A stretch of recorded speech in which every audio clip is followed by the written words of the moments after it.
Tá, vamos lá, galera. Então tá, a pauta é o inconsciente freudiano, não é? E eu queria propor a consideração da presença desse inconsciente, que nós só podemos aprender, obviamente, através da consciência, da dificuldade de aprender o inconsciente pela consciência, porque ele é inconsciente, portanto, ele é alguma coisa que não está associada à consciência. E o Freud vai dizer que existem algumas possibilidades de nós percebermos a existência do inconsciente. E uma delas, conversávamos no final da aula passada, se não me engano, são as parapraxias, ou os atos falhos.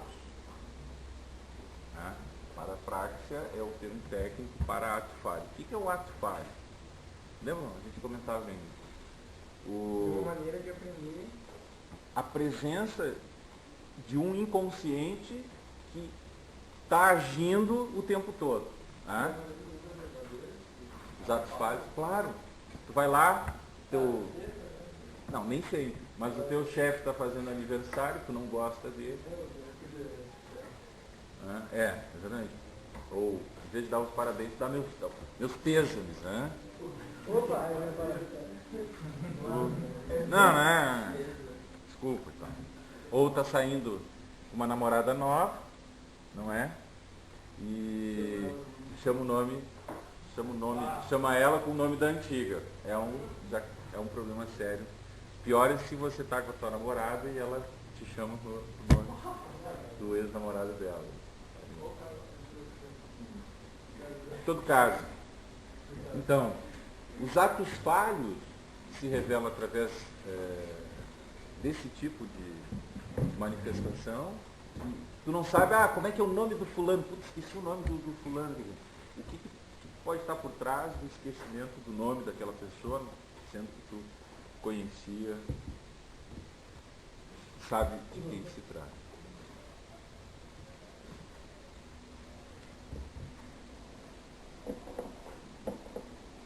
Então, as parapraxias revelam a presença desse inconsciente. Por que eu disse isso sem querer dizer? Os falhos seriam parapraxias? Parapraxias é o nome técnico para os atos falhos. Tá?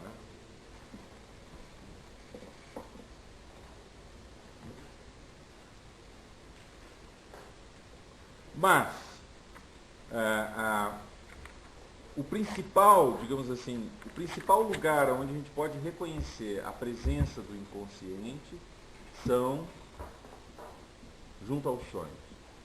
Os sonhos revelam, digamos assim, de modo contundente, a existência de um inconsciente.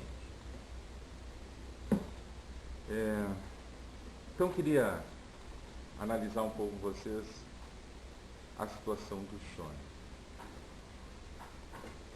Que o Freud, assim, tem uma pequena passagem aqui, 2 parágrafos para introduzir o tema do inconsciente, da revelação do inconsciente através do sonho.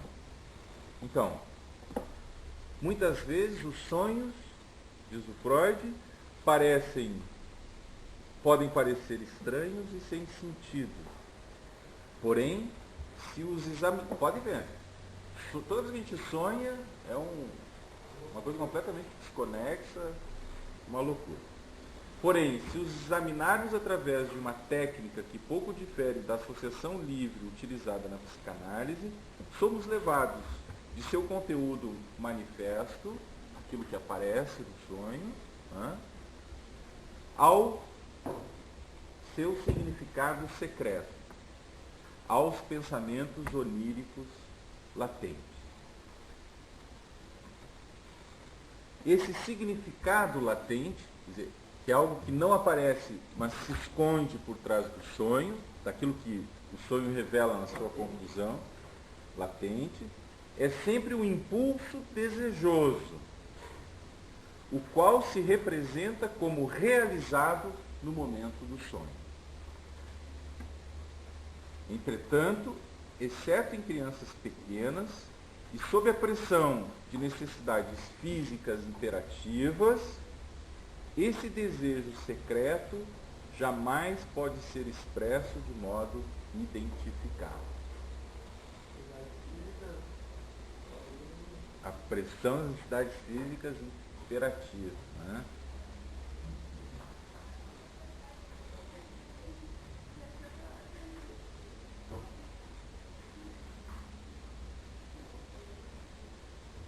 Ou seja, o que isso quer dizer? Quer dizer que nós sempre sonhamos, que o sonho revela algum desejo inconsciente,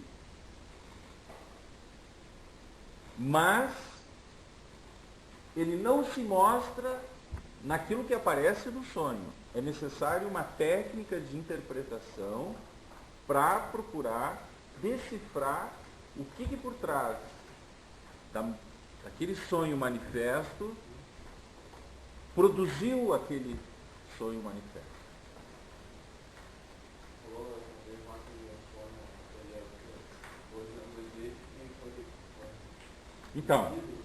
Então, a fórmula que no fundo melhor atende à essência do sonho é essa, diz o Freud. O sonho, isso vocês devem captar. O sonho é uma realização disfarçada. O sonho é uma realização disfarçada de um desejo reprimido.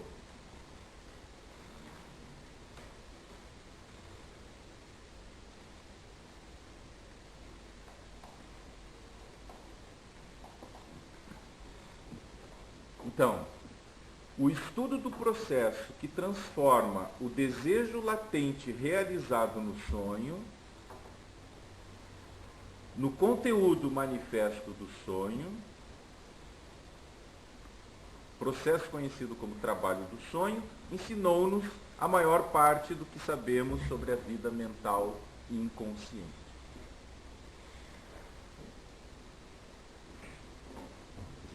Toda a questão aqui é entender o que é desejo latente, portanto inconsciente, se manifesta no sonho de forma disfarçada. Nem mesmo no sonho ele Nem mesmo no sonho. Ele se mostra no sonho, mas de forma velada. E aí exatamente. É que ele Exatamente. precisa para poder interpretar isso. Exatamente. Mas de vez em quando pode vir meio quase que mastigado. Pode. Mas no caso de crianças e sob a pressão de necessidades físicas imperativas, não é?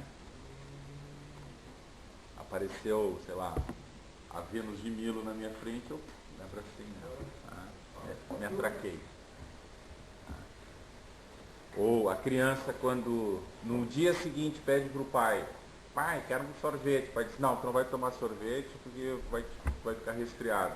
E a criança, na noite que segue aquele desejo, sonha com sorvete, ela está realizando o desejo diretamente. Não está escondendo nada, certo? Porque a criança não tem ainda a construção do superego, né? O processo do superego na criança, ou seja, aquelas instâncias psíquicas que barram os nossos desejos, né? O elemento repressivo da mente ainda não está presente na criança. Por isso, então, que ela sonha direto com aquilo que ela deseja. O superego é uma construção, né, da sociedade, dos pais, da escola, etc., que a criança vai construir. Ora, então, quando adultos, quando nós sonhamos, o que acontece? Acontece que, pelo fato de estarmos sonhando, o superego se encontra relativamente adormecido. O superego está adormecido. Isso faz com que o inconsciente possa se manifestar de um modo que ele não se manifestaria no estado de consciência. desejo da morte de alguém, desejo de amar alguém, as coisas mais...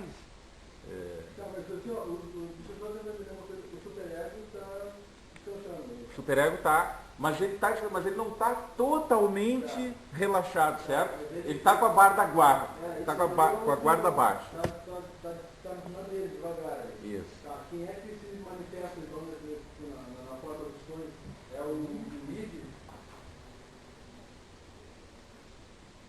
que tenta manifestar o que ele não, que o superego não deixaria numa condição normal. Exatamente. É o id se Isso é manifesta. o sonho, então. Isso. O sonho é essa coisa do id aproveitando a guarda baixa do outro para dar uma forçada. Exatamente. Só que, como mesmo dormindo, o superego ele não está completamente com a guarda totalmente baixa, ele reprime. O id tem que fazer, tem que dar uma enganada nele, tem que fazer mesmo no sonho disfarçado, é isso? Foi essa parte aí que a minha chave caiu, eu não consigo. É que mesmo dormindo, o superego ainda continua ativo. E vocês lembram que o superego já era o superego do id. Lembra que eu dizia? O superego não é uma coisa completamente apartada do próprio id. Mas o fato, simplificando, me parece, é que o superego, o seu Freud, não é? O superego, ele está ali ainda. Ele está ali ainda. Né? E ele não permite que tu sonhe com tudo que tu gostarias. Não é? Tá, o ponto é que não sonho. Por que o sonho tem que ser, então, disfarçado, revelado? É porque a guarda está mais baixa, certo? Mas por que aproveitando a guarda baixa ele não sonha dessa? Mas aí é que está, porque ela não está totalmente baixa. Ainda tem estruturas inconscientes repressoras. Mas então é um recurso do id esse disfarce do sonho, exatamente para tentar ganhar o outro. Isso é a parte que eu não... É uma manifestação do id, do inconsciente, nesse caso. Não é? Ele se manifesta quando a guarda está mais baixa. Se a guarda está totalmente baixa, ele diz, é isso. Tá? Agora, como a guarda nas pessoas adultas não está totalmente baixa, ela está meio cerrada, ele se manifesta, ele se manifesta só precariamente. Então, o que tu faz? Tu vai atrás da interpretação do que é que esse sonho te revela. O que está por trás realmente desse sonho. Daria por definir, então, que no sonho o superego tem uma peneira Mais ou menos para isso. as pedras maiores do que essa areia. Isso. O problema é...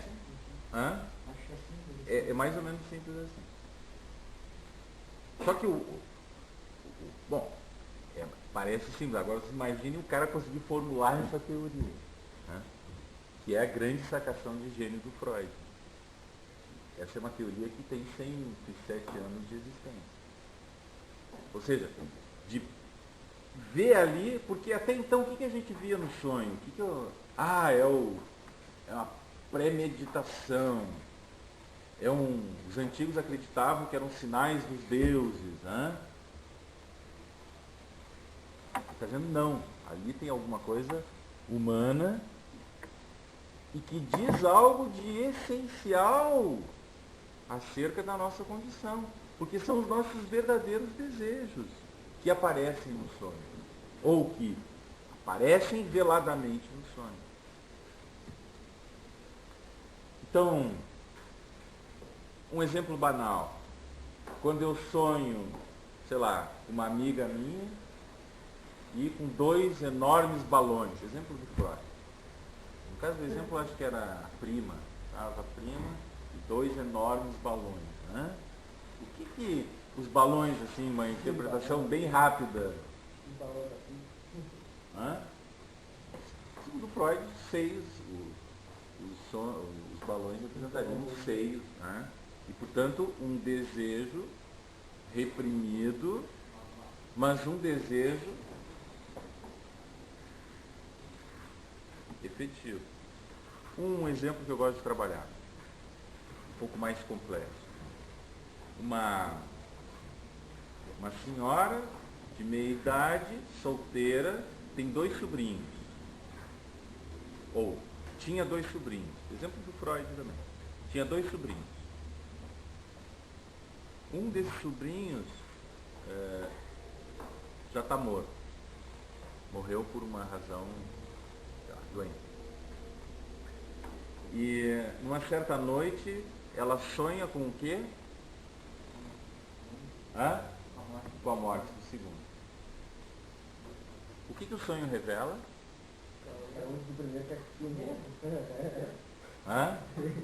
Medo? O medo que ela tem de que o outro morra.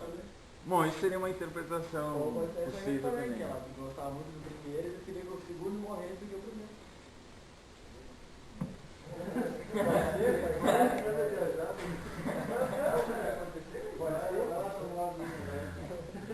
Fresca as ideias.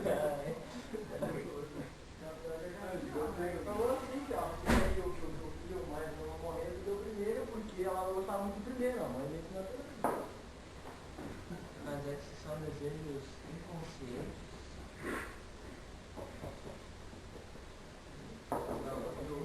Não. Bom, aparentemente a primeira interpretação seria essa, que ela ou desejaria que o sobrinho morresse, ou que... Só que a análise, a interpretação mais profunda, a investigação, revela o quê? Essa mulher solteira, ela era apaixonada por um homem que, por ocasião da morte do primeiro sobrinho, estava no enterro, no velório.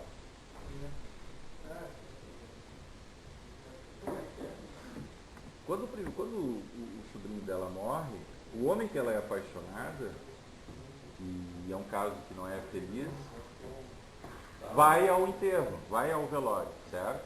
E ela vê, então, ele... O que é análise? O que é o real desejo da mulher, da tia é essa? Não. Não, o desejo dela é ver o cara. O desejo dela... Claro, mas ela não deseja a morte do sobrinho. O que ela deseja, na verdade... O que o sonho revela? Então, qual é o verdadeiro desejo? Não. O que interessa é perceber qual é o verdadeiro desejo. Não é que o sobrinho morra. O verdadeiro desejo é encontrar o cara que ela ama. Então, é isso que o sonho, digamos assim, revela a partir da análise e da interpretação dele. Não é? Então, isso obviamente dizia alguma coisa de essencial da vida dessa pessoa. Porque os sonhos têm essa propriedade de revelar os nossos desejos mais profundos. Não é? Quer dizer, a interpretação desses sonhos revelando os nossos desejos mais profundos. Então, o sonho vai ser sempre o lugar onde aparece o inconsciente, aparecem os nossos desejos de modo disfarçado. E então, analisando, não sei se algum de vocês já fez psicanálise aqui. É diferente. E o analista vai sempre procurar o sonho para ajudar a entender, né, a dinâmica do inconsciente, o que está causando angústia no caso de uma pessoa, ou a histeria, ou enfim, as doenças que muitas vezes... O que é interessante, o que eu acho que é uma coisa que a ciência, a medicina contemporânea ainda não se apropriou, que aparentemente parece uma coisa tão simples, é o fato de que muitas doenças somáticas ou físicas, corporais, elas são causadas por problemas de ordem emocional. Isso é mais a medicina ocidental aqui. Eu acho que eu estou falando da medicina ocidental, não conheço medicina oriental para falar, tem razão. Porque eles são bem mais abertos.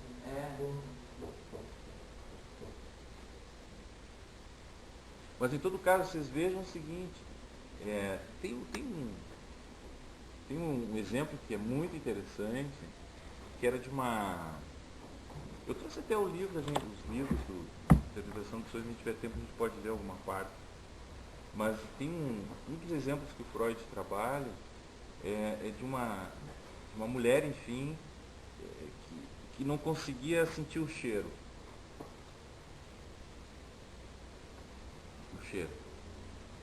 E submeteu a operações, chegou inclusive a fazer operação e tal.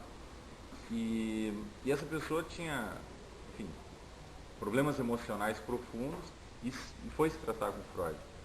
O que o Freud descobriu é que durante a infância dela, ela teria sofrido um trauma sexual cujo cheiro era peculiar. Então, o bloqueio do cheiro era uma forma de se proteger desse trauma.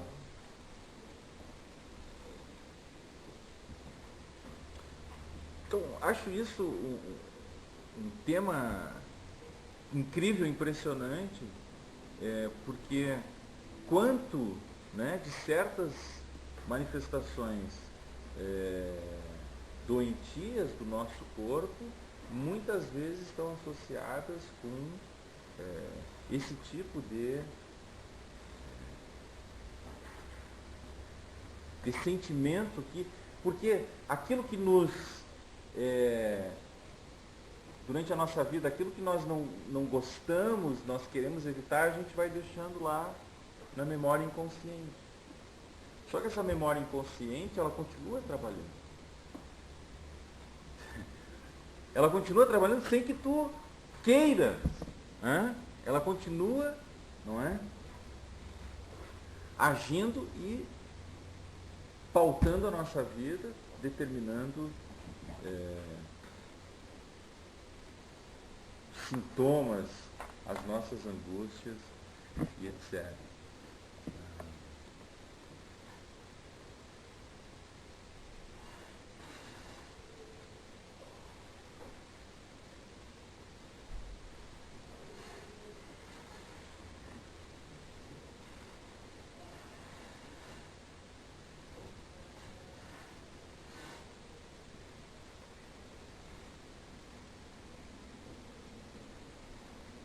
Então,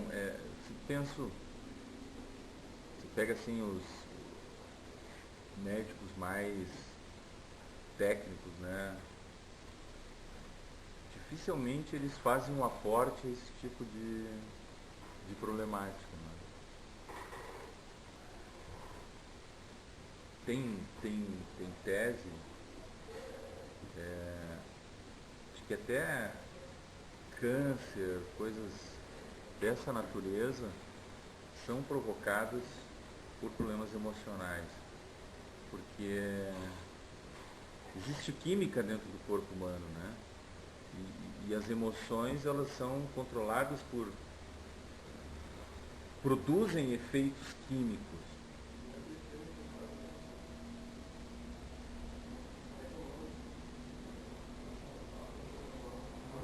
O Quem Somos Nós? Esse filme... Fala um pouco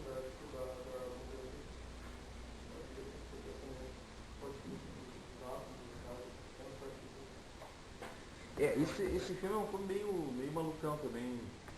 Vocês viram o Segredo também? Que é um pouco bem parecido, assim. Não sei, mas o Segredo me parece muito comercial, o negócio para vender. Tá vendendo livro? Sim. Eu acho que tem. Não cheguei a olhar, não cheguei a olhar, pelo que eu vi, assim, de passagem... É tipo assim, placona. Não sei. Agora... Me parece, assim, ele pode.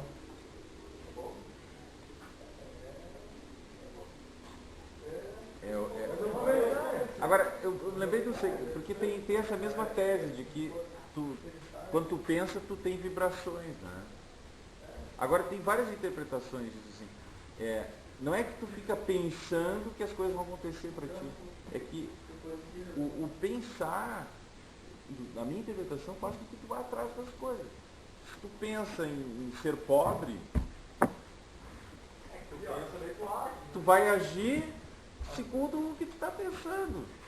Mas tu pensa em ser rico, quer dizer, tu vai trabalhar na direção de ser rico, eu acho. Eu acho que essa, quer dizer, essa coisa da frequência do pensamento, acho que é uma coisa mais, que eu não domino, assim, tecnicamente, né? Do pensamento de frequência. Então, estou pensando aqui, tem frequências aí que estão, né, se propagando, e isso pode determinar alguma coisa. Isso é mais difícil para mim, mas agora, que é óbvio, se eu penso, por exemplo, isso tem a ver com o nosso tema, se eu penso que eu sou incapaz de aprender inglês, ou que eu sou incapaz de aprender francês, eu sou incapaz de aprender mandarim, ou que eu sou incapaz de aprender alemão, certamente eu serei incapaz de aprender. Mais ou menos nessa mesma linha que eu estava falando, né? Desenvolve uma espécie de bloqueio. Tu vai te bloquear e vai dizer, não vou conseguir. Isso eu acho que tem dimensões inconscientes, porque está associado, do meu ponto de vista, com uma das dimensões que são fundamentais da nossa estrutura psíquica, que é a questão do complexo de inferioridade. Né? Porque... E esse complexo de inferioridade, ele é muitas vezes inconsciente. Por alguma razão, se instalou em mim esse complexo e eu não consigo sair dele. E às vezes podem ver o seguinte, as pessoas que aparentemente são arrogantes, que parecem ter um complexo de superioridade, na verdade o que elas têm é um complexo de inferioridade. Porque a postura de superioridade é uma forma de compensar inconscientemente o complexo de inferioridade. E aí a gente já está transitando pelo Jung. Que o Jung, todo o processo é de compensação. O inconsciente ele vive num processo permanente de compensação. Bom, estava fazendo falar? Fez um comentário? Não? Então, obviamente aqui, não interessa ir mais além disso. O que nos interessa é a percepção de que o inconsciente está aí, ele se manifesta e que existe uma técnica de reconhecimento dele, da sua presença, que o sonho manifesta de modo espetacular no sentido claro da presença desse inconsciente, não é? E de que se nós queremos conhecer algo daquilo que nós mesmos somos, a análise e a interpretação dos sonhos para entender esse inconsciente se torna um requisito fundamental. Segundo Freud, raramente lembra do sonho. Pois bem, aí ele sugere que... Não sonha. Não, mas tu sonha, só que tu não lembra. Ele diz alguma coisa contra isso? Tu não lembra. Se tu, por exemplo, te acorda no meio da noite, em razão de um sonho, se tu continuares dormindo, tu vai esquecer. Mas então ele sugere sempre que tu anote o sonho. E aí depois tu vai... Nem acorda, não sabe. Mas está lá inconsciente, então...